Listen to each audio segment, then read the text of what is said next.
કોઈ દેવીના પૈસા જાય ને અને ભુવાને ખબર હતી કે 20,000 મારી માતાજીના ભેગા છે.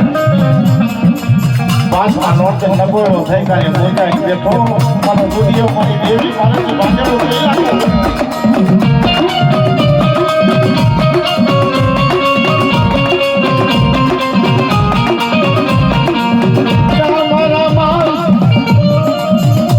પેલા મારામાં ખામી ત્યાં અપડા લકડા નોરતા જવું છે ને એ અપવાસમાં ખામી